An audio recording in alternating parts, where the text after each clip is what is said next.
Vamos a empezar con David González Agudo. David es uno de los investigadores que más tiempo y más asiduos son de este archivo.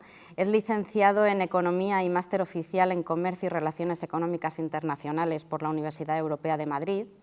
En 2009 obtuvo el diploma de Estudios Avanzados en Historia Económica Moderna y Contemporánea de España y actualmente es profesor permanente laboral en la Universidad de Valencia. Es autor de varias publicaciones, sobre todo sobre su zona, Valmojado y Casarrubios, ahí tenemos uno de sus libros también. Pero su línea de investigación está centrada actualmente en estudiar los niveles de vida de los toledanos desde el siglo XVI hasta el siglo XIX, a través de los salarios de trabajadores o comparación de precios de productos básicos como puede ser el trigo, la cebada, etc. Estuvo 3 años de postdoctorado en Vancouver y allí conoció a Mauricio Drelichman. Mauricio es profesor de la Universidad British Columbia y juntos han escrito ya varios artículos sobre los niveles de vida en Castilla entre los siglos XVI al XIX. Entre los dos, pero sobre todo David, han peinado toda la administración del hospital y han encontrado datos muy curiosos de este edificio que seguro que ahora nos desarrolla algunos. Un aplauso, David, gracias por venir. Tenemos 1 hora, ¿no?, para cada ponencia, más o menos. Voy a poner el cronómetro porque lo que yo voy a hacer aquí es simplemente aprovechar, ¿no?, aprovechar sinergias, supongo que todos lo hacemos, y lo que quiero es aprovechar para presentar este tema de investigación que es es una novedad, ¿no?, y lo que queremos hacer es ensayar para el próximo workshop que tenemos en Zaragoza, así que ya con esto matamos 2 pájaros de un tiro, ¿no? Bueno, como veis aquí, nosotros lo que hacemos, ya lo ha contado un poco Rosalía, es trabajar niveles de vida, ¿vale? Mi tesis doctoral es sobre renta de la tierra, precios, ¿vale?, y salarios en Toledo en la época moderna, en el mundo preindustrial, ¿no? Estamos cubriendo una época que es el siglo XVI, XVII, XVIII, llegando hasta el siglo XIX. Y el trabajo que estamos haciendo aquí en este hospital pues trata un poco sobre esto, ¿no?, esta reconstrucción de variables económicas y demográficas en el antiguo régimen, concretamente en Toledo. Esto lo bajamos para abajo. Bueno, vale. La presentación está en inglés, pero bueno, como va a ser en castellano no creo que haya ningún problema. Como veis, tiene por título Pan, renta y salarios, ¿vale? Es el auge y declive de la España moderna a través de la lente de los microdatos a largo plazo, ¿vale? Para comenzar un poco, ponernos en contexto, pues un poco contar el contexto de Castilla, ¿no?, en aquella época, ¿no? Pues estamos en una época en la que Castilla construye su imperio global, un imperio que está basado en los descubrimientos americanos. Además, este imperio se va a mantener y se va a tener que financiar a través de endeudamiento, ¿vale? La corona se va a endeudar para poder defender estos territorios y mantenerlos, y además a través de la fiscalidad, ¿no? Se va a imponer esta fiscalidad, sobre todo en Castilla. Castilla va a ser la que va a soportar esta fiscalidad, ¿no?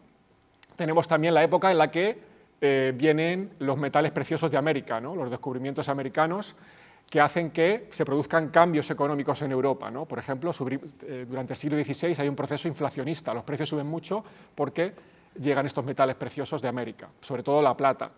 Y luego tenemos una fase de declive a partir del siglo XVII, ¿no? Después del boom del XVI llega el declive del XVII, ¿vale?, que va a afectar también, obviamente, a la economía castellana y a la española en general.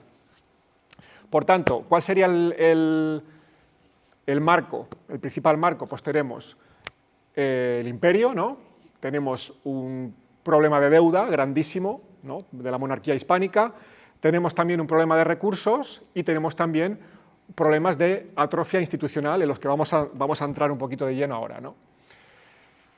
¿En qué va a consistir nuestra investigación? Pues nuestra investigación, desde el punto de vista económico, para los que no seáis entendidos en economía, pues es la microeconomía, es un punto de vista microeconómico. La microeconomía es una rama de la economía que lo que hace es estudiar o analizar el comportamiento de los agentes individuales, ¿vale?, ya sean consumidores, productores, las relaciones entre ellos y cómo esto va a afectar también a la coyuntura económica, ¿no? Por tanto, ¿qué tipo de datos vamos a estudiar? Como ha dicho Rosalía, nosotros estamos interesados en la compensación laboral, es decir, cuánto ganaban los ingresos personales del ciudadano medio, ¿no?, o las clases pobres, las clases ricas, etcétera, etcétera. Entonces, ¿qué tipo de datos vamos a utilizar? Pues por una parte vamos a utilizar los jornales diarios, vamos a utilizar también, nos va a interesar el tiempo de trabajo, porque si estamos teniendo en cuenta un jornal diario, lo que queremos saber es cuánto tiempo trabajan al año esta gente, ¿no? Nos va a interesar también los salarios. Una cosa son los jornales diarios, un jornalero, y otra cosa es un salario anual, ¿vale? Un poco, digo, supongo que conocéis la diferencia entre ambos, ¿no? También nos interesa un poco las partes de esta compensación. No solamente se va a cobrar en dinero, se va a cobrar también en especie, y lo vamos a ver. Y también nos va a interesar el coste de los principales ítems o los principales elementos de nuestro presupuesto, de nuestra cesta de consumo, ¿vale? La cesta de consumo en el mundo preindustrial, el pan, y sobre todo el pan cocido, es uno de los principales elementos, porque es básicamente 2/3 de nuestra dieta, y entre 1/3 y un cuarto y 1/3 de nuestro presupuesto. Y otro ítem importante de nuestra cesta va a ser la renta, es decir, lo que nosotros vamos a gastar en alojamiento, ¿vale? La renta urbana, lo que pagaríamos de alquiler, ¿no? O de arrendamiento por un espacio vital. Aparte de esto, ya he dicho, la coyuntura económica. Vamos a analizar a largo plazo los estándares de vida, el nivel de vida de la población. Vamos a analizar también las diferencias en niveles de cualificación. Por ejemplo, cuánto cobra un maestro de albañil y cuánto cobra un oficial, cuánto cobra un peón, cuánto cobra un aprendiz. Aquí va a haber diferencias en materia salarial. Si va a haber división del trabajo, es decir, cuántos oficios va a haber y cuánto se va a cobrar en cada oficio y cómo va a variar esto. ¿Se van a consolidar, se van a fusionar estos oficios o va a ser mayor la distribución? ¿Qué impactos va a tener la imposición, es decir, la fiscalidad, los impuestos y la llegada de estos metales preciosos de América, ¿no? ¿Qué impacto va a tener en nuestros ingresos? Y por último, ¿qué capacidad van a tener las instituciones de controlar estas variables, ¿no? Por ejemplo, en el coste de la vida. Por ejemplo, si los precios suben, nuestro coste de la vida sube, ¿qué van a hacer las instituciones? La Corona, el Ayuntamiento, para poder controlar ese nivel de vida, sobre todo las clases pobres, ¿no? Que son las que se perjudican cuando ocurre un shock de este tipo. Por tanto, nuestro estudio lo que hace es centrarse en este tipo de variables, ¿no? Los estudios de la literatura que habla sobre esto, pues habla sobre la compensación laboral, ¿vale? Sobre esto hay una literatura a nivel internacional bastante fuerte, bastante potente, y hoy en día, cada vez más, porque hay mucho interés, ¿no?, por saber de este tipo de cosas. Por tanto, ¿qué limitaciones? Porque obviamente tenemos limitaciones en el mundo preindustrial que estamos trabajando antes de la revolución industrial. Situemos la revolución industrial segunda mitad del 18, primera del 19, ¿vale? Pues todo lo que viene antes de esa revolución industrial. ¿Qué limitaciones tienen nuestros estudios? Pues obviamente poder cubrir un espacio lo suficientemente amplio, ¿no? Imaginaos, siglos XVI, XVII, XVIII, XIX. Comparar nuestros datos con los de otras regiones europeas, otras ciudades españolas, otras ciudades europeas, ¿no? A nivel europeo, a nivel mundial, ¿no? Porque al fin y al cabo el debate internacional es sobre esto, ¿no? ¿Qué circunstancias han llevado a esa revolución industrial británica, ¿no? Y por qué en Inglaterra se produjo esa revolución industrial y por qué no se produjo en otras partes del mundo, por qué no se produjo en China, por qué no se produjo en el sur de Europa. Y otra preocupación sería cómo podemos cubrir todo el espectro tanto de oficios como de habilidades o como de niveles de cualificación. ¿Vamos a ser capaces de cubrir, de seguir la pista de lo que cobraba un maestro, de lo que cobraba un peón, de lo que cobraba? Tenemos que saber eso, ¿no? También las diferencias o los premios de cualificación, ¿vale? Obviamente, los primeros estudios que se hicieron, y hasta hoy en día, ¿no?, que es cuando ha empezado el debate más gordo, los principales estudios pues, se han empleado siempre o se han centrado en las variables o los datos que se podían obtener de forma más fácil. ¿Y qué datos eran esos?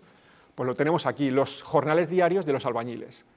Por la razón que sea, estos jornales de los albañiles se encuentran de forma más fácil en las fuentes, ¿vale? Los libros de cuentas de las instituciones pues, tienen este tipo de datos, ¿vale?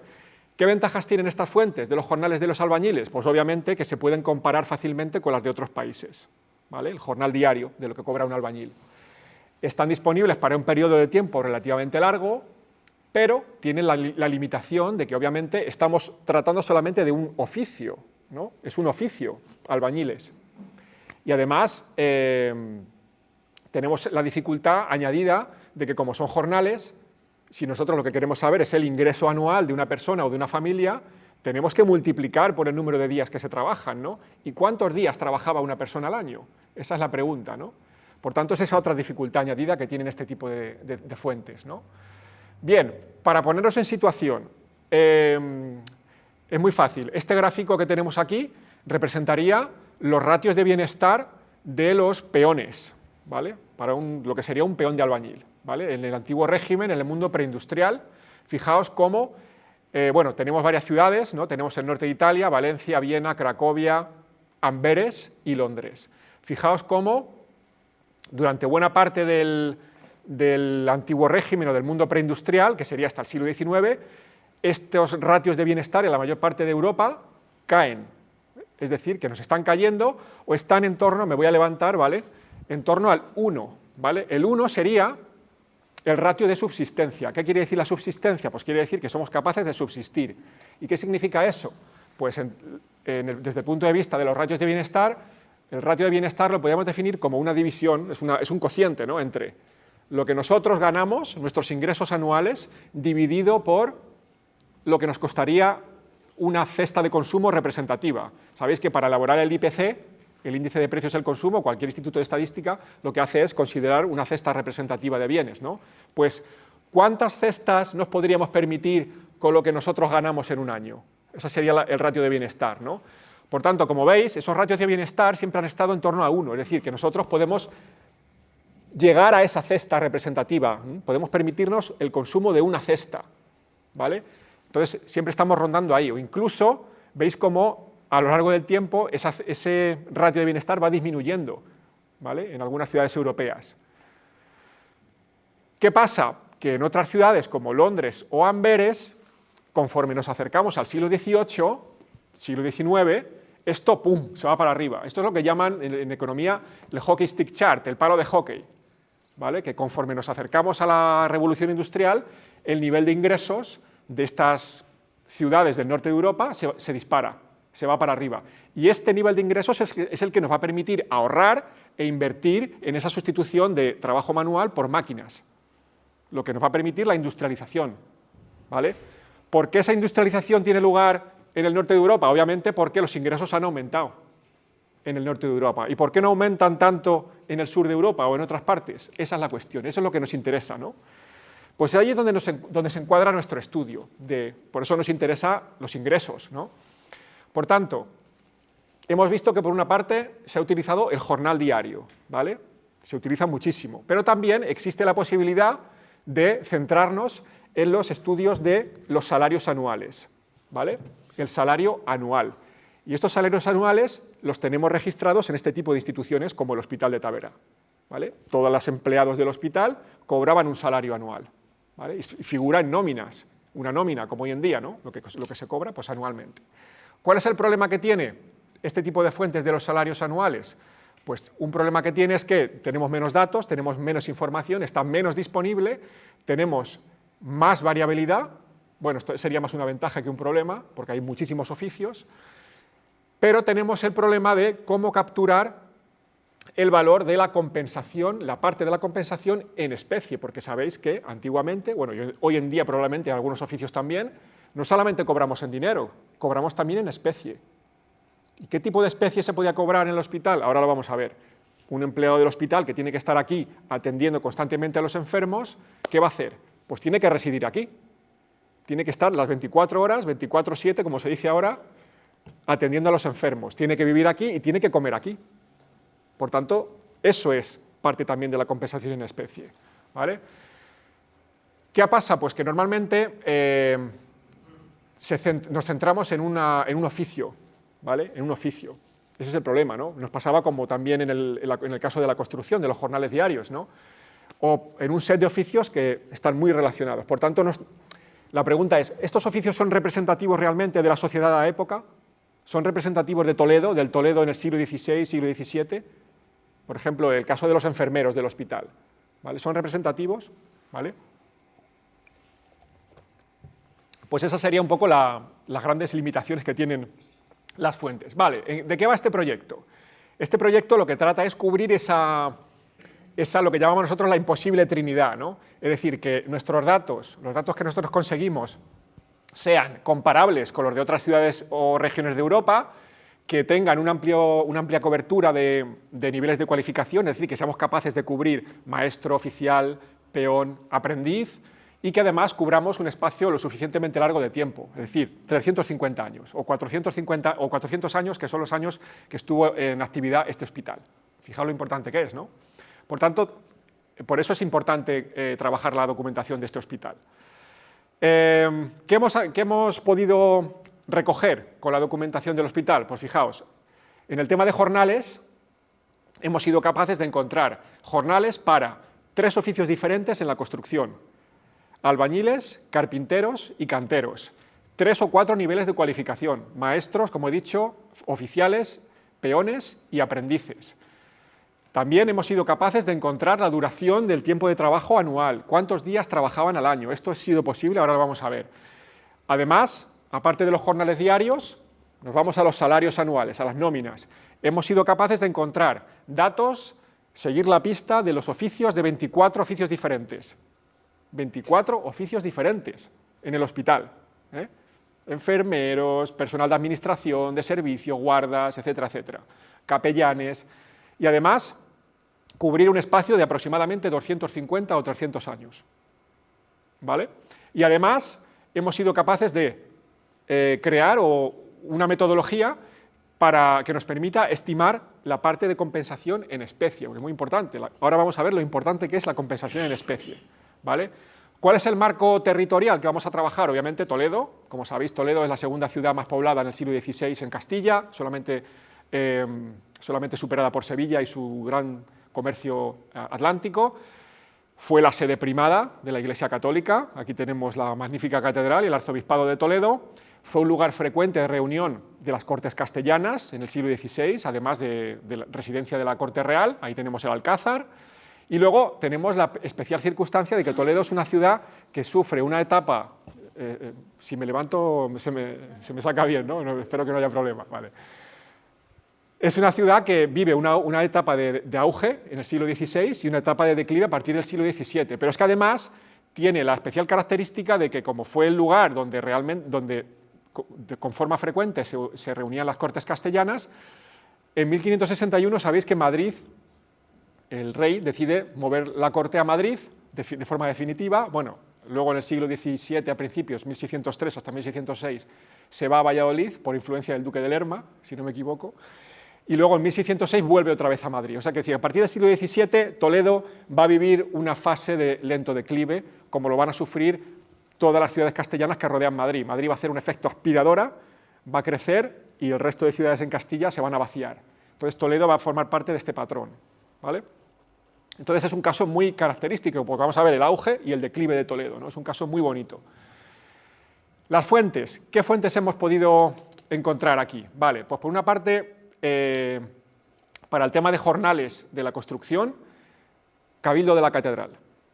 La catedral, pues obviamente la fábrica de la catedral ofrece información muy importante, especialmente para el siglo XVI, sobre los jornales de los peones, albañiles, maestros de la construcción, 1517-1650. El Hospital de Tavera también, obviamente, desde el momento en el que el hospital se empieza a construir, 1542, empieza la obra, pues ya tenemos datos de la construcción del hospital. Además, vamos a ver en un gráfico cómo el hospital mantiene una actividad constructiva bastante constante hasta comienzos del siglo XVII. ¿Vale? Es la época boom, ¿no? de la construcción del hospital. Fuentes complementarias, hospitales. Hospitales y colegios que dependían de la Catedral de Toledo. En el archivo capitular ahí tenemos el Hospital del Nuncio, que era un hospital para dementes, el Hospital de Santa Cruz, el Hospital del Rey, que dependía del ayuntamiento, colegios y conventos y monasterios que fueron desamortizados y cuya documentación está en el Archivo Histórico Nacional.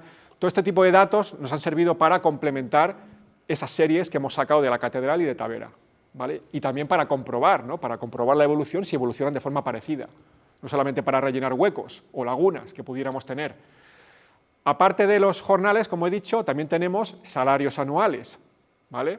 Salarios anuales cuya fuente principal ha sido este hospital, ¿vale? Ahí tenemos nóminas, que sería el payroll, el storehouse, que sería la despensa, y los libros de botillería, ¿vale? Botillería, libros de despensa y nóminas. Esas son las tres principales fuentes que nos han permitido sacar la información sobre salarios anuales. Aquí tenemos la magnífica fachada del hospital y, como ya hemos visto antes en la otra foto, este sería el archivo de la institución, ¿vale? Del hospital. Aquí es donde se conserva toda la contabilidad de 350 años o 400 años del hospital, a lo largo de toda la época de funcionamiento.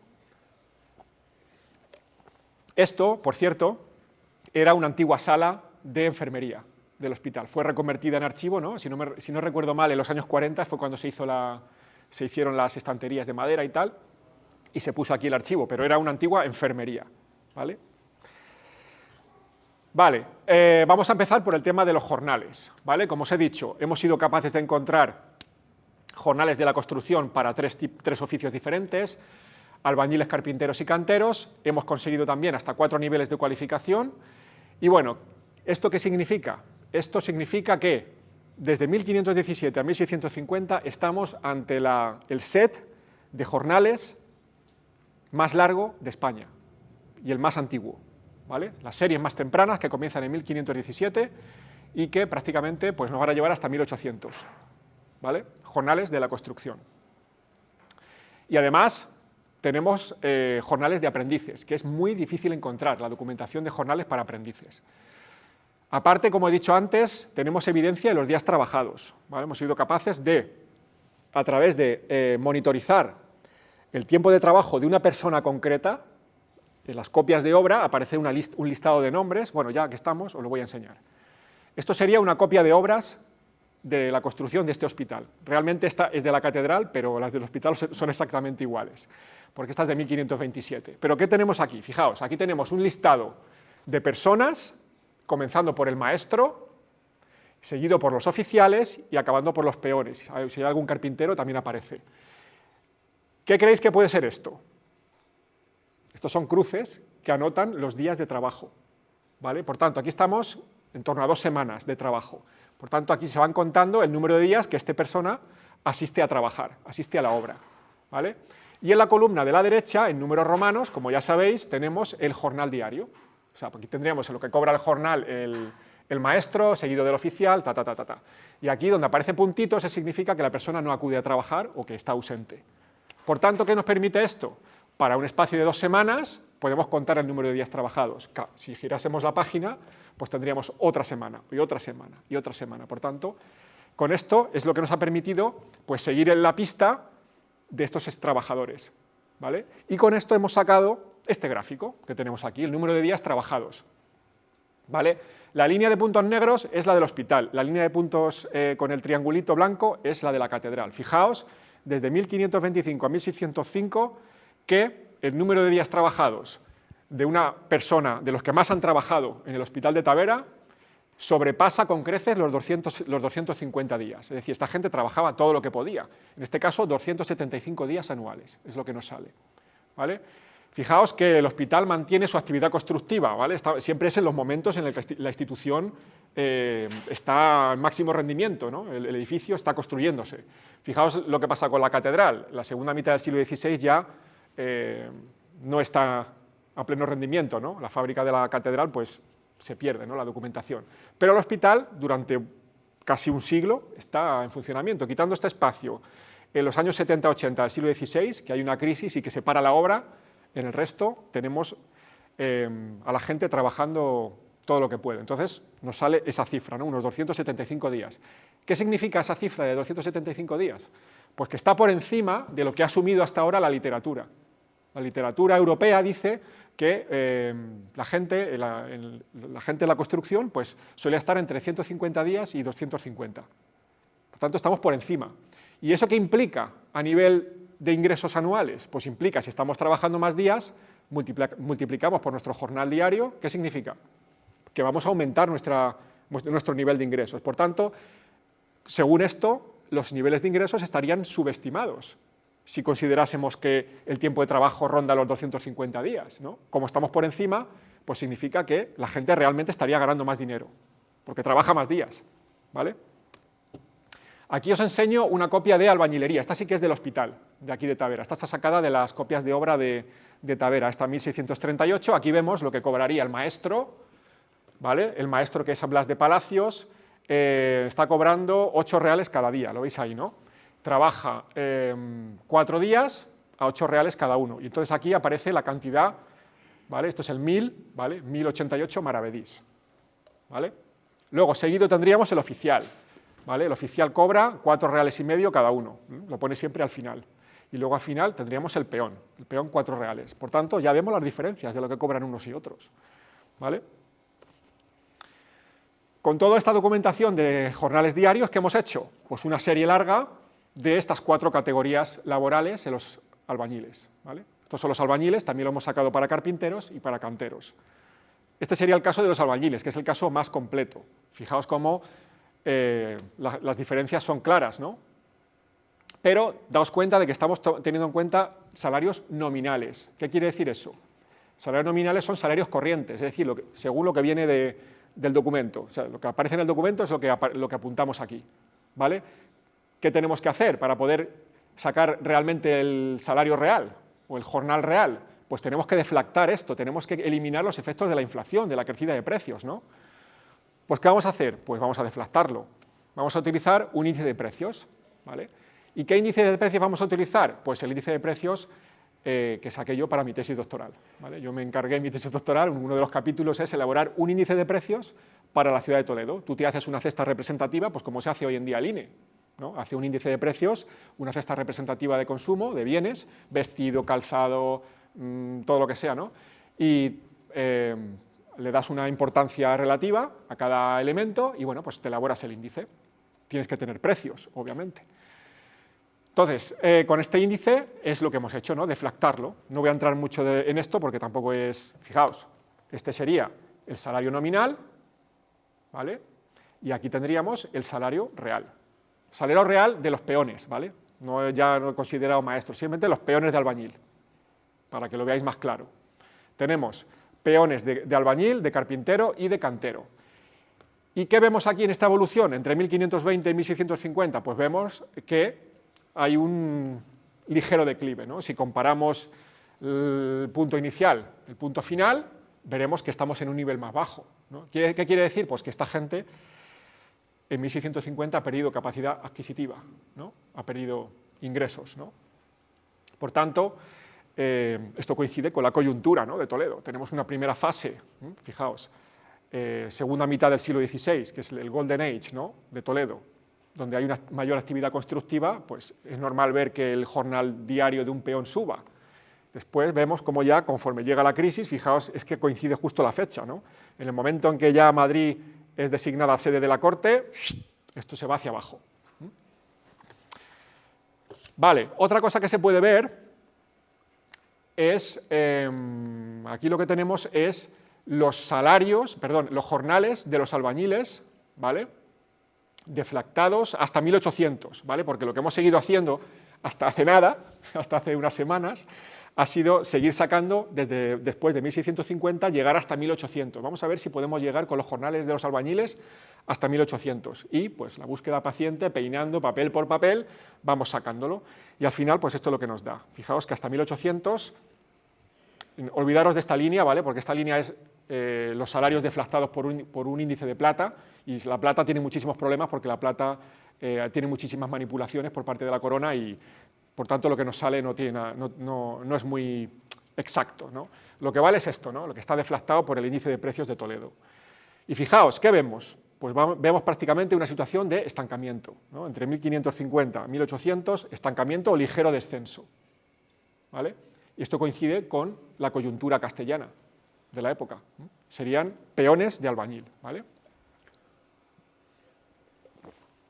Si no entendéis algo, me preguntáis.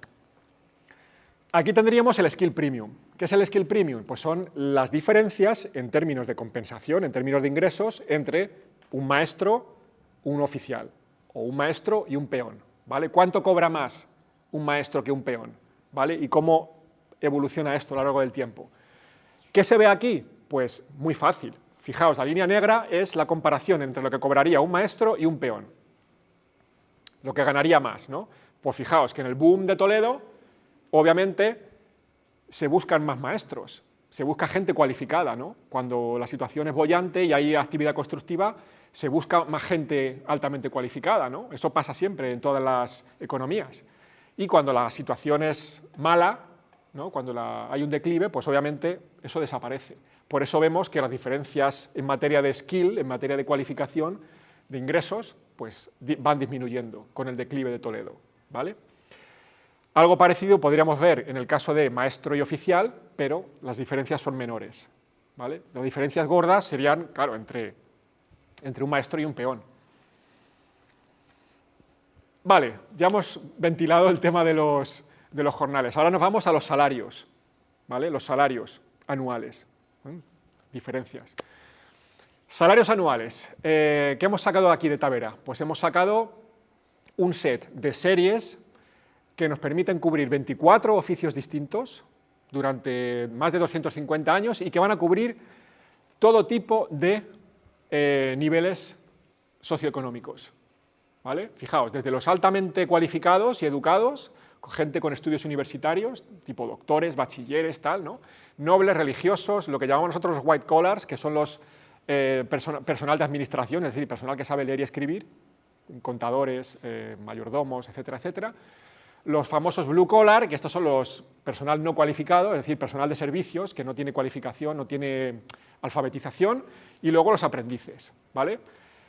Y además, como he dicho, hemos sido capaces de valorar la compensación en especie. Aquí tenemos el listado de oficios que hemos podido monitorizar durante todo este espacio de tiempo. Fijaos, el administrador del hospital, que es el cabeza, ¿no? El jefe del hospital, el tesorero, el mayordomo, luego pasaríamos al médico, ¿vale? El médico principal, el contador, el notario, los capellanes, que se dedican de la asistencia espiritual de los enfermos, que tienen que estar día a día ahí con los enfermos, ¿no?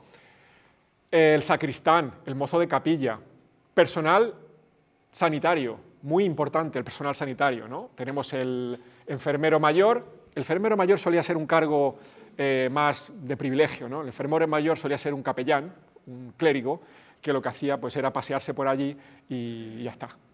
Pero realmente los que hacían el trabajo sanitario era el barbero y sangrador, el cirujano, enfermeros y enfermeras, muy importante, enfermeras, tenemos salarios femeninos, tenemos aprendiz de médico y tenemos asistente del cirujano.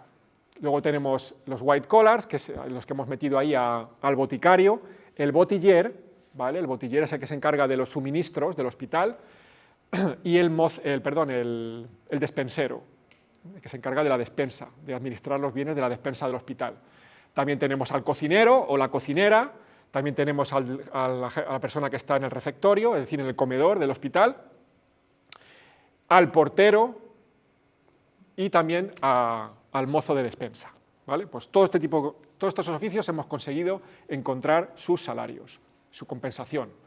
Aquí tenemos una nómina de 1591 del administrador, es decir, el jefe del hospital, ¿no?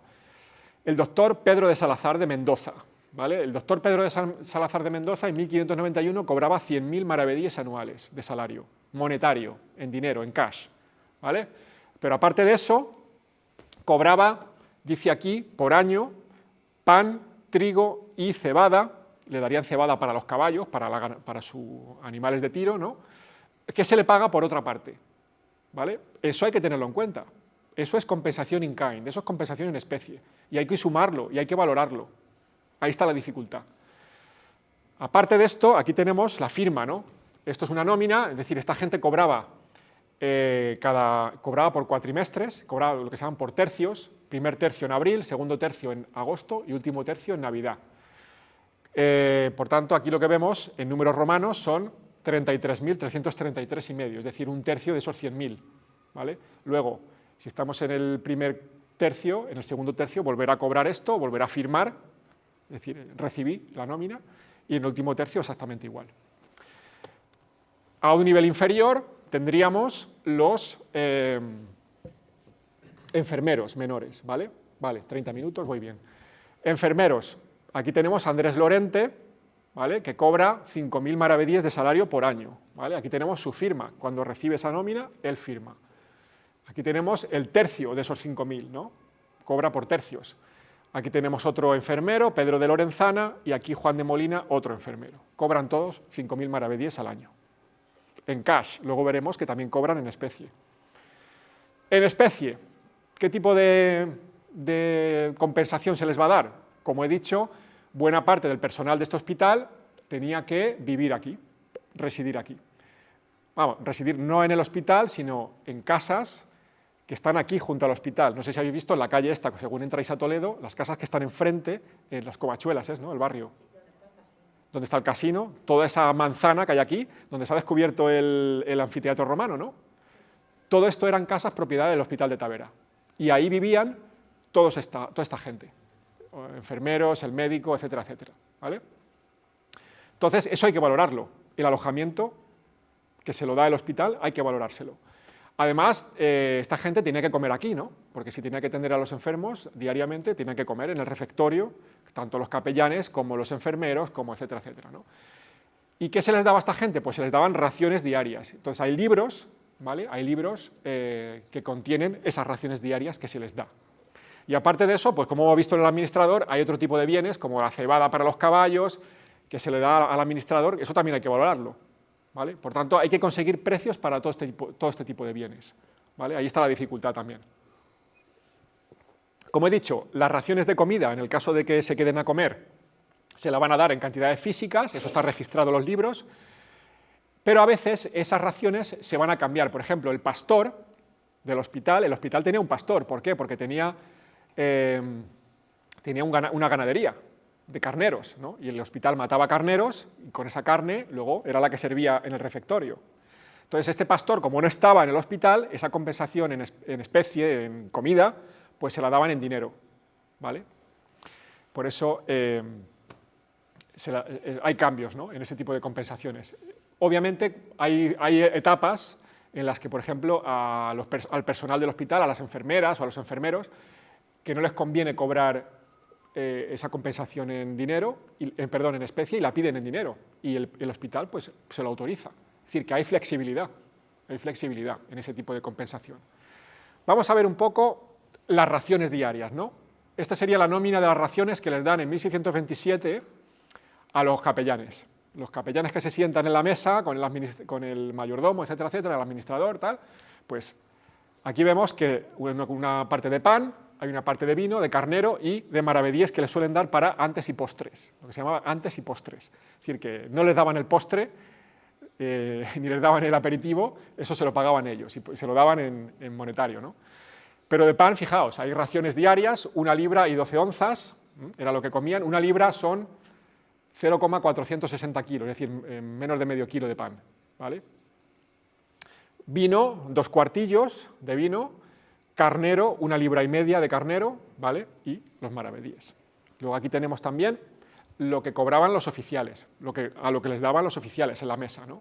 Aquí tenemos el mayordomo jubilado, también había asistencia social, ¿no? El mayordomo jubilado, también tenemos al mayordomo presente, tenemos al escribano, al boticario, el barbero, todos se sentaban en la mesa y a todos les daban su correspondiente ración de pan cocido, de vino, de carnero y maravedíes para los antes y los postres. Dificultad, problema, ¿qué tenemos? ¿Cómo podemos valorar eso, no? ¿Cómo podemos valorar el pan? Necesitamos precios para el pan, ¿vale? Tenemos las cantidades aquí, pero necesitamos el precio para poder valorarlo. Igual con el vino, igual con la carne, ¿no? ¿Qué hemos utilizado para hacer esto? Pues lo teníamos muy fácil. En el caso del vino, Hamilton, que es el autor del famoso libro La revolución de los precios en España, trabajó en este hospital durante la época esta de la guerra, antes de la guerra civil. Y bueno, pues tenemos precios del vino. ¿Qué problema tienen estos precios del vino? Que son precios al por mayor, porque el hospital compraba al por mayor. Tenía mucha gente, pues tenía que comprar al por mayor. Y ahí está el problema. ¿Realmente ese es el precio al que compraban los toledanos en la ciudad? ¿Una persona de a pie? No, obviamente no. Pero yo en mi tesis doctoral pues, tuve la suerte de encontrar en el ayuntamiento una serie de precios del vino que sí que son precios minoristas del vino. Es decir, cantidades muy pequeñitas de vino que compra una persona concreta. Por tanto, hemos tenido en cuenta estos precios. El carnero, Pues Hamilton. Hamilton recogió precios del carnero también sacados de este hospital. ¿Vale? Ahí no tenemos ningún problema. Aparte de eso, nosotros en nuestra investigación aquí hemos encontrado pues, el hecho de que el hospital tenía su propia cabaña ganadera de carneros, tenía su pastor, ¿no? Y que además estos mataban sus carneros y luego los ponían a servir en raciones diarias. ¿Y qué hacía el hospital con lo que le sobraba? Lo vendía. En los libros de cuentas aparecen estas ventas de estos sobrantes de carne, y con estos sobrantes de carne, pues nosotros también hemos tenido en cuenta esos precios, ¿no? Porque aparece el precio de la libra de carne que venden, ¿no? Y bueno, pues la dificultad añadida que tenemos es cómo evaluar el pan cocido. Eso es un problemón muy gordo para los historiadores económicos, sobre todo antes de 1700. ¿Por qué? Porque antes de 1700 es muy difícil encontrar precios del pan cocido en Castilla. Muy difícil. Fuente que vayas a ver, es muy dificultoso encontrarlo. Pero aquí en Tavera hemos tenido la suerte, por la maravilla de documentación que tenemos, de encontrar precios para el pan cocido. ¿Qué es lo que han hecho hasta ahora los investigadores para poder, digamos, tener esas series de pan cocido antes de 1700? Pues fijaos, un señor llamado Bob Allen lo que hizo fue una regresión estadística, una regresión econométrica, es decir, estimó el precio del pan cocido antes de 1700. ¿Qué hizo? Pues cogiendo precios del pan después de 1700, cogiendo los salarios, los jornales de los albañiles y efectos fijos en Madrid, tal, pues el tío hizo una regresión econométrica y estimó el pan antes de 1700. ¿Qué problema tiene eso? Pues obviamente muchos, porque es una estimación, no son precios reales.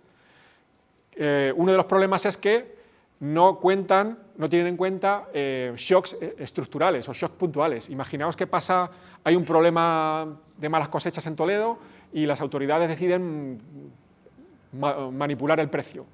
Pues eso no se va a cubrir, ¿vale? Imaginaos que deciden poner un impuesto sobre el consumo del pan. Eso tampoco lo va a cubrir esta serie, ¿vale? O, por ejemplo, como pasó en Castilla, en 1502 se puso una tasa sobre el pan, sobre el trigo. En 1502 se decide poner un precio máximo al trigo para que las clases más populares en época de crisis pudieran permitirse comprar el trigo para la sementera y para consumo propio, y eso afecta, obviamente, ¿no?, a los precios del pan cocido al final. Bueno, pues ese tipo de problemas no se puede cubrir si estamos estimando una serie, con datos de Madrid después de 1700, ¿no? Por tanto, ¿qué hemos podido encontrar aquí en Tavera? Pues se nos ha aparecido la Virgen aquí, fijaos, porque tanto Tavera como la Catedral de Toledo recibían rentas, ¿no? Por ejemplo, Tavera, esas casas que tenía ahí en el exterior, pues recibía unas rentas. Tavera también tenía tierras. La gente cuando moría, pues voy a dar al hospital de Tavera pues, estas tierras para salvar mi alma, etcétera, etcétera. Claro, el hospital lo que hacía era poner en arrendamiento esas tierras. ¿Y qué recibía a cambio de ese arrendamiento? Pues recibía trigo, ¿vale? Se pagaba en especie. Las rentas de estas propiedades, buena parte de esas rentas se pagaban en especie. La catedral, la misma historia. Claro, ¿y qué hacían con estas cantidades de trigo que recibía el hospital y la catedral? ¿Qué hacían? Pues, como esta gente tenía que repartir pan cocido, por ejemplo, la catedral tenía que cocer pan para dárselo a los pobres en la puerta de la catedral. El hospital de Tavera tenía que servir pan cocido todos los días a los enfermos, ¿no?, y al personal. Pues, ¿qué hacían? Pues aprovechaban el trigo que tenían, se lo mandaban a un panadero, el panadero lo transformaba en pan y se lo daba al hospital, ¿vale? Entonces el hospital le pagaba el importe correspondiente. Pues eso es lo que hacían, ¿vale? Entonces, con este tipo de datos, ¿qué hemos conseguido? Pues hemos conseguido una equivalencia, porque los documentos lo que nos aparece es el número de fanegas que son necesarias para producir una libra de pan cocido, o el número de libras de pan cocido que se produce con una fanega de trigo. Eso es fundamental, porque si tenemos esa equivalencia, únicamente con los precios del pan, con los precios del trigo, somos capaces de deducir el precio del pan, ¿no? Porque sabemos el número de libras de pan cocido que nos sale de una fanega de trigo. Una fanega de trigo, fijaos, imaginaos la fanega de trigo, ¿no? Esa la convertimos en pan. ¿Cuántas libras de pan nos salen de ese contenido de trigo, ¿no? Pues eso lo tenemos, y lo hemos conseguido para 138 años. Nos aparece en la documentación. Maravilloso. Otro procedimiento que hemos encontrado es la observación directa de precios del pan. Para 58 años hemos sido capaces de encontrar los precios del pan. A partir de 1630, el precio del pan cocido es este. ¿Por qué? Porque el hospital, en este caso, cuando había épocas de escasez, por ejemplo, y no podía echar mano de ese trigo que tenía y panificarlo, lo que hacía era directamente a un panadero de Toledo: te compro 5.000 panes. ¿Vale? Y aquí tenemos una compra de pan cocido directa, en 1698. Fijaos, a un panadero de Toledo, ¿vale? Juan Hernández, panadero de este hospital, le compran 5.055 panes a 16 maravedíes cada pan. Además sabemos que cada pan es de 2 libras. Un pan de 2 libras, 2 libras es 1 kilo de pan. Se comía bastante pan, ¿eh? ¿Por qué? Son 3/4 de la dieta, o sea que era fundamental, ¿no? Pues ahí tenemos precios directos del pan. Fijaos. Este gráfico es el de lo que os hablaba antes, de la equivalencia entre número de fanegas de trigo que sirven para producir X libras de pan. Pues fijaos que en la segunda mitad del siglo XVI esa equivalencia es mayor. Cuando la situación es buena, ¿no?, tenemos más pan, ¿no? Cuando la situación es mala, pues lo que hacen es bajar la equivalencia, ¿no? Menos libras de pan por fanega de trigo, obviamente.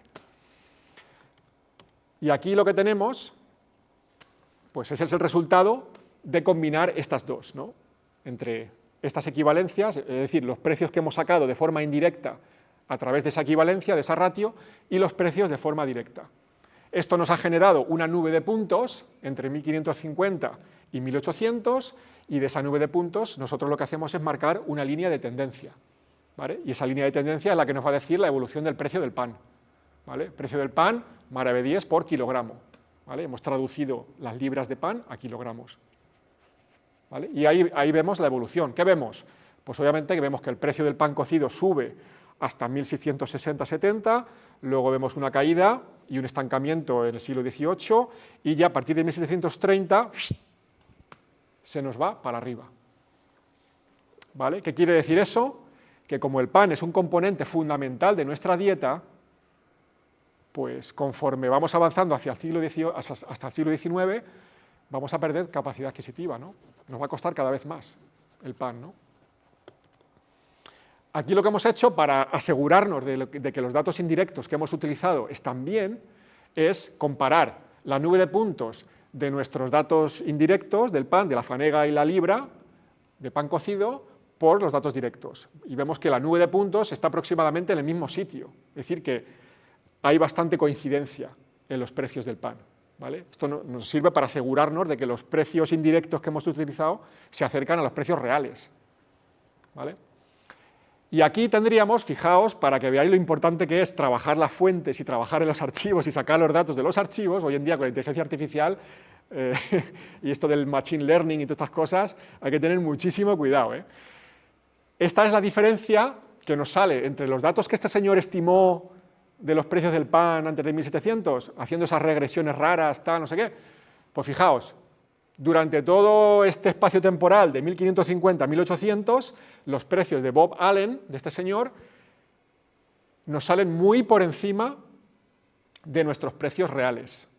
¿Qué quiere decir? Que este señor estaba sobreestimando el precio del pan en un 25%, 30%, 40%.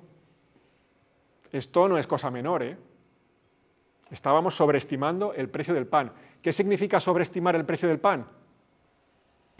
Pues subestimar nuestros ingresos reales, ¿no? Subestimar nuestros ingresos reales. Y a nivel comparativo con el norte de Europa, el sur de Europa se va para abajo. Para que veáis lo importante que es esto. Vale, como os decía, uno de los defectos que tiene no considerar este tipo de fuentes es problemas que te pueden surgir a nivel local. Por ejemplo, la tasa. La corona en 1502 impone una tasa, un precio máximo en el trigo. A lo largo del siglo XVI y el siglo XVII esta tasa sufre modificaciones, es decir, que se revisa, ¿vale? Y además esta tasa tenías que cumplirla. Si no la cumplías, había penas. Te penaban por no cumplirla.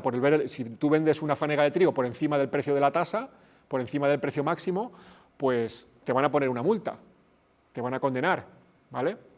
Pero claro, quien hizo la ley hizo la trampa, ¿no? Y en Castilla esto era muy, muy típico, ¿no? ¿Qué pasó? Pues que se las arreglaban para evadir la tasa de muchas maneras. Una de las maneras era, por ejemplo, imputar esa diferencia de precio en el coste del transporte.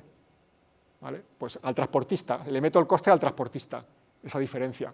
O transfiero la riqueza del productor al comerciante, al que vende el grano.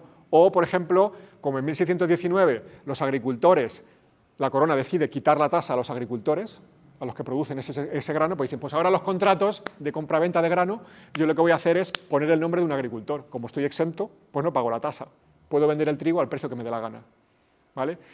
Y realmente, pues bueno, la tasa se abole en 1765, ¿vale? A finales del siglo XVIII, y fijaos, la nube de puntos de todos los precios del trigo que hemos encontrado en Tavera, compras de trigo en Tavera, lo que nos da pues unas diferencias y unos sube-bajas que están siguiendo la lógica del mercado.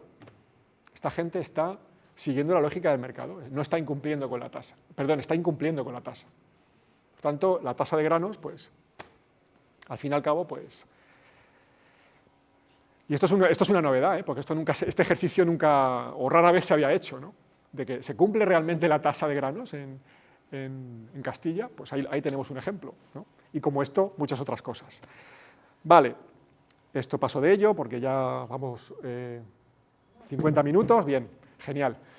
Entonces, esta sería la serie de precios del pan, de 1 kilo de pan, en proporción del salario anual, ¿vale? De un salario anual. Fijaos, es el mismo dibujo que nos salía con el precio del pan anterior, ¿no? Que nos salía aquí, ¿vale? Este sería el precio del pan, y aquí sería el precio del pan en relación a nuestro salario anual, ¿vale? Perdón, a nuestro jornal diario. De nuevo vemos cómo a finales del siglo XVIII pues hay un empeoramiento, ¿no? de la situación. Se encarece el pan.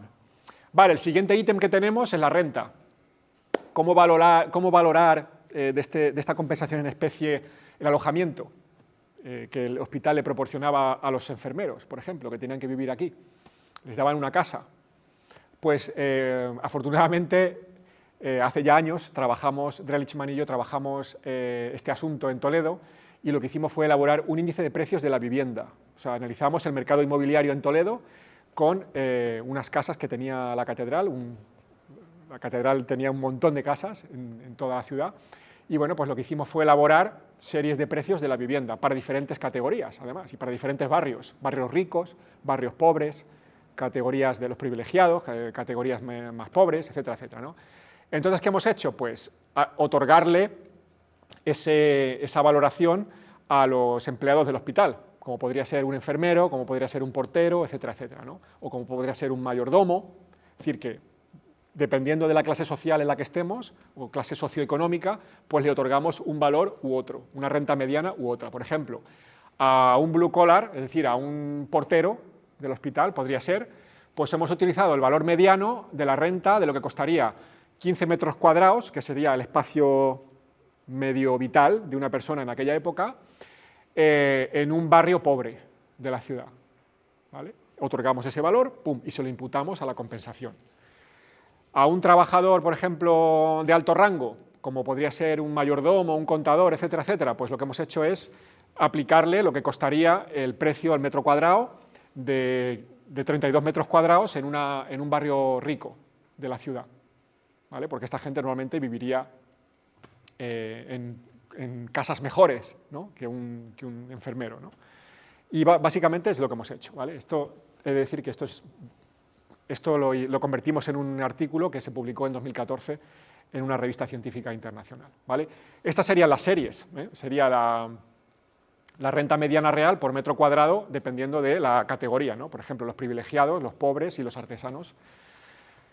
Y es lo que hemos hecho, ¿vale? Imputar esa compensación, por tanto, que tenemos 24 oficios, tenemos raciones de pan, de vino, de carnero, tenemos esa compensación que se da en lugar de la comida para ciertos casos, tenemos ese trigo, esa cebada que se da para los caballos, tenemos el alojamiento y tenemos un deflactor, es decir, que tenemos un índice de precios que nos permite deflactar esas series, ¿no? Resultado, pues esta sería la guinda del pastel, ¿vale? Ya estoy terminando, ¿eh? Son las últimas series.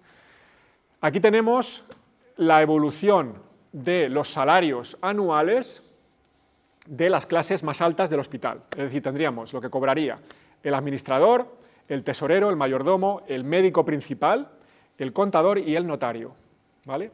A lo largo de, pues lo veis ahí, desde 1550 hasta 1800. Series salariales completas. Fijaos, por ejemplo, citaos un caso característico como el del administrador, que es este era el rey del mambo, ¿no? Este era el que más cobraba de todos.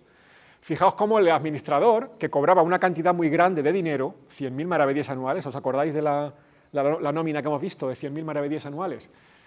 Pues como cobraba buena parte de su salario en dinero, obviamente con la gran inflación que hubo en el siglo XVII, pues perdió capacidad adquisitiva.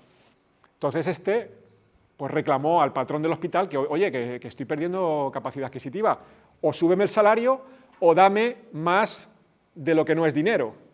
Y eso fue lo que realmente pasó. Por eso vemos esta recuperación, ¿vale? Bueno, el resto, pues vemos que hay un declive, un estancamiento de los salarios, que es el patrón común que se suele ver.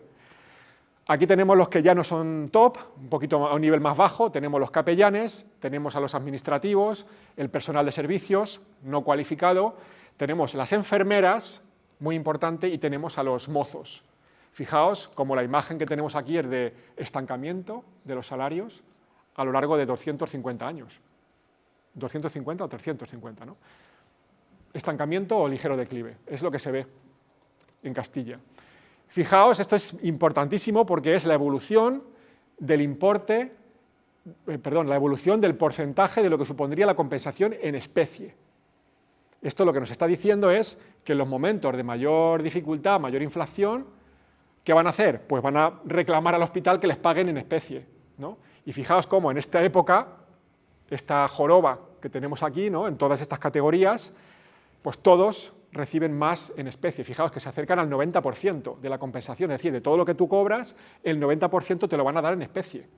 ¿Por qué? Porque los precios están aumentando mucho y tú estás perdiendo capacidad adquisitiva y tú quieres que te paguen en bienes tangibles más que en dinero, porque el dinero es un bien también y pierde valor, ¿vale?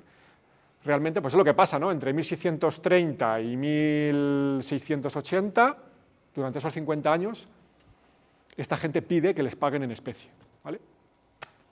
Otra cosa curiosa, fijaos, aquí lo que hemos hecho ha sido comparar lo que cobran los jornaleros, un peón de albañil, ¿vale? De los que hemos visto al principio, que eran muy equiparables a lo que cobraría un portero del hospital, ¿vale? Un peón de albañil y un portero.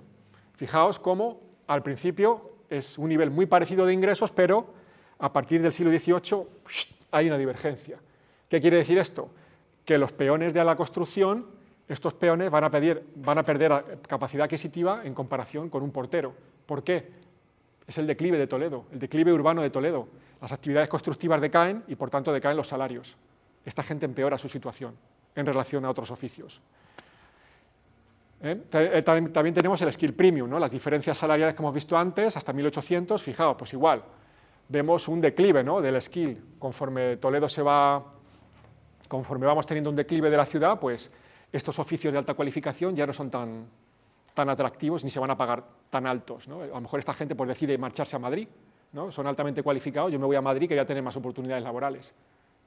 Y por eso no hay tanta demanda. Y aquí, por último, el gender. Tenemos las diferencias de género, que está hoy esto muy en boga, ¿no? Entre hombres y mujeres. Fijaos, aquí lo que hemos hecho ha sido comparar lo que cobraría mujeres y hombres, mismo oficio, exactamente lo mismo. Enfermeras y enfermeros, mismo tipo de tareas, misma productividad, exactamente el mismo oficio.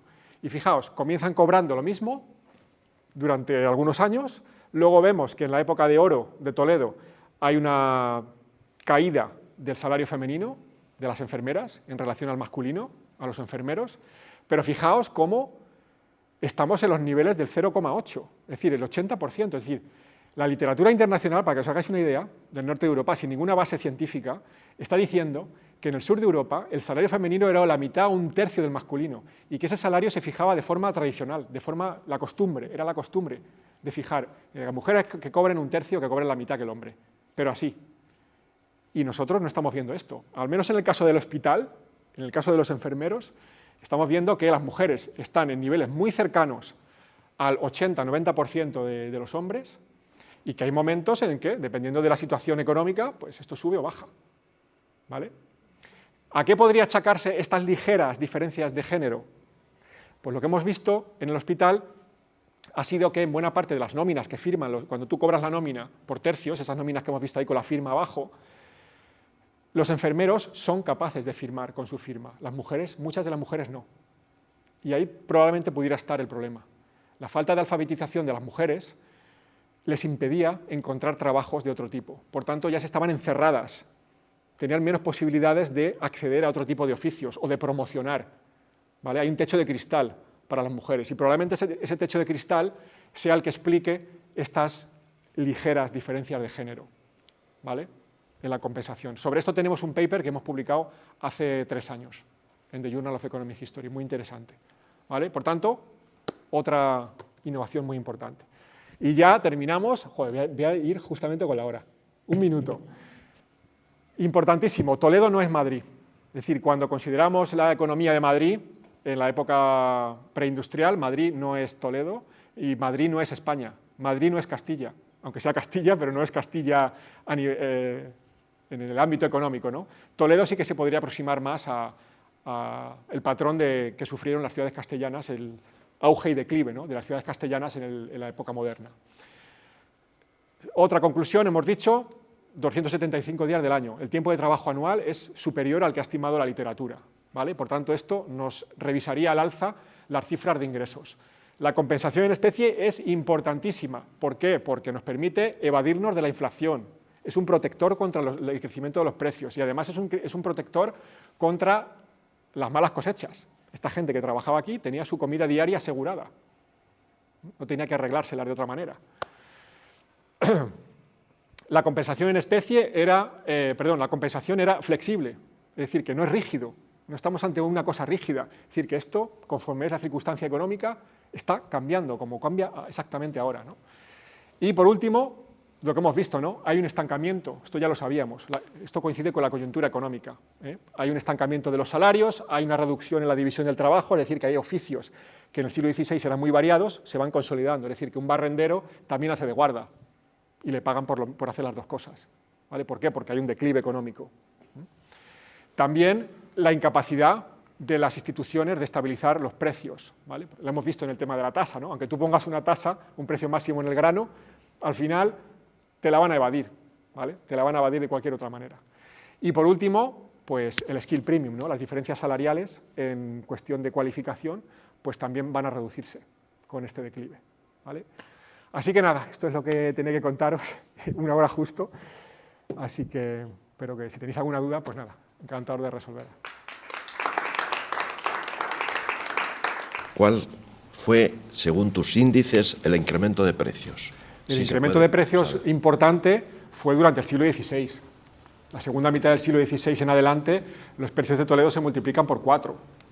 Claro, es que esto quizá tenga que ver también con la inflación tan importante que se produjo en ese periodo de tiempo, en esa época, sobre todo por la venida de metales preciosos del descubrimiento de América. Exacto. Al tener los particulares posibilidad de comprar más, obviamente esto es un tema de oferta-demanda, hay mucha demanda, precios para arriba, ¿no? Exactamente. Exactamente. No solo por la llegada de metales preciosos, sino también por el aumento de la demanda en la propia ciudad, ¿no? El auge de la ciudad pues provoca más demanda, ¿no? Eso es así, y si sube la demanda, suben los precios. ¿Vale? Gracias. ¿Quién por ahí más? Había otra. Bueno, yo era un comentario, me ha parecido muy interesante la explicación. Me vas a perdonar, pero he buscado tu tesis doctoral. Me parece muy interesante. Además, mencionas a Ricardo Izquierdo, que me dio clase. Izquierdo, ya hablé con él. Me dio clase, se jubiló de hecho con mi quinta, así que amenazo con leerme tu tesis doctoral, porque me parece muy interesante. Me alegro. Y muchas gracias, la verdad es que me ha gustado mucho. Gracias.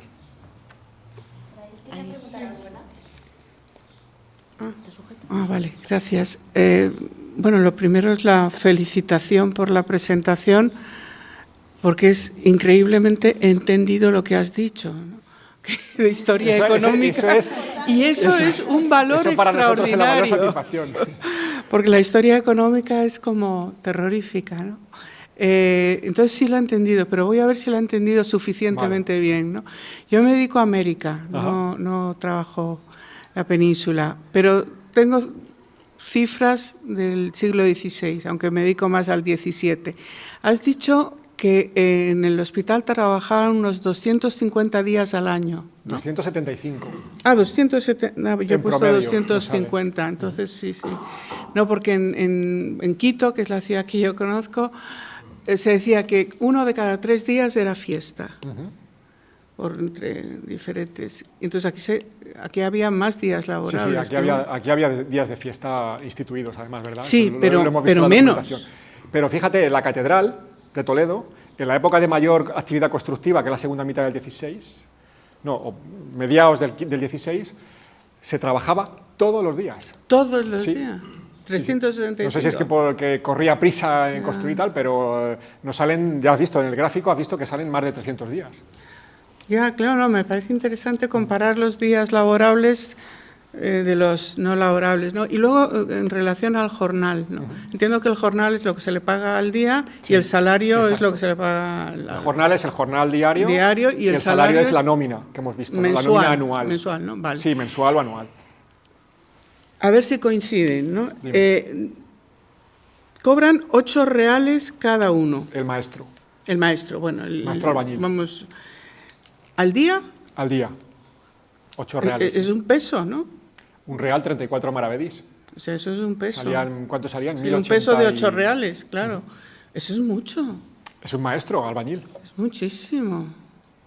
Muchísimo. Es un maestro. Pero bueno, eso, para valorarse mucho poco, hay que ver el coste de la vida también. Hay que ver lo que hemos visto antes, el ratio de bienestar, lo que se puede permitir ese maestro de esa cesta de consumo representativa que hemos visto. Claro, para que te hagas una idea, un indígena en un obraje de Quito, a finales del 16, principios del 17, cobraba 4 pesos al año. Es que por eso he dicho, un peso diario, claro, hay que pensar en los precios del consumo y todo eso. Sí, hay que pensar en el sitio donde estés, el contexto sí, local 3-4 pesos. Y los precios del sitio donde estés, y es que es muy relativo. Vale. Bueno, pues nada, muchas gracias y ya ves que me ha encantado. Me alegro.